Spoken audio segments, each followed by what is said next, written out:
brother Nick, and he's going to tell you what we're up to. Well, we got the bad news. The bad news is because of the coronavirus, we are forced to cancel this year's Black College Tour, sponsored by the Plymouth United Church of Christ. And, you know, this is a historic tour. We started in 1972, so the math is 48 years. But we thought it would be better to err on the side of caution. And many of the schools, matter of fact, I think most of the schools that we were planning to visit have shut down, you know, large gatherings anyway. So we just wanted to share the news with you. And ladies and gentlemen, I want to thank all of you for your donations. And in the tradition of Plymouth Church, we will be returning your donations to this trip, which were overwhelming, back to you. I also want to talk about a pledge donation that we did not pick up, that we're not going to do. Nick, tell them who that was from. Who are you talking about? I'm talking about Solomon Kinlock, the pastor of the mighty Triumph Church. Triumph Church had agreed to support us in a major way this year. And so, you know, that was really exciting. You know, you don't see a lot of partnership like that between churches. So I want to thank Pastor Solomon Kinlock and the Triumph Church for their support. And hopefully next year will be bigger and better.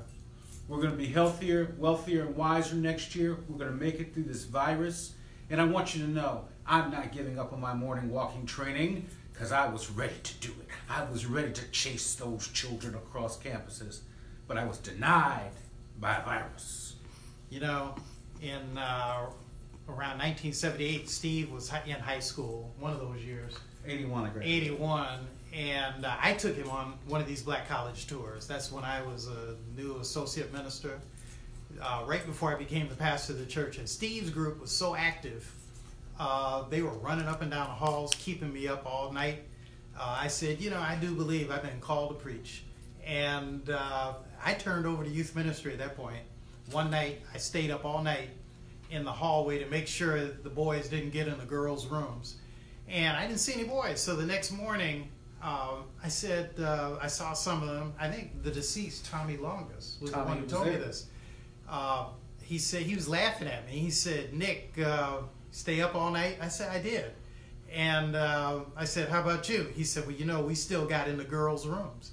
I said, how'd you get in the girls' rooms? He said, we went from balcony to balcony. And we were on, if my memory is correct, about the 3rd floor. And I said, I think I'm going to stick to preaching.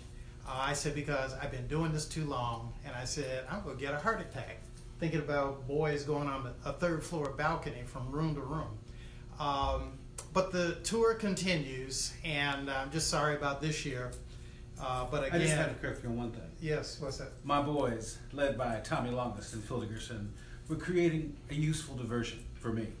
And young lady, how are you doing? I saw you, you're still looking good. Go ahead. I don't know about that. But I just want to say that, again, we want to thank everybody for your support of our tour, and keep watching, because we'll be back. Thank you. And before you go, I want you all to check out PUCCdetroit.org. If you're scared of going to church because of the whole virus thing going on, you can go to our church's website and check out my brother preaching every week in our services and do our Facebook Live. You all have a great one. All right. Thank you.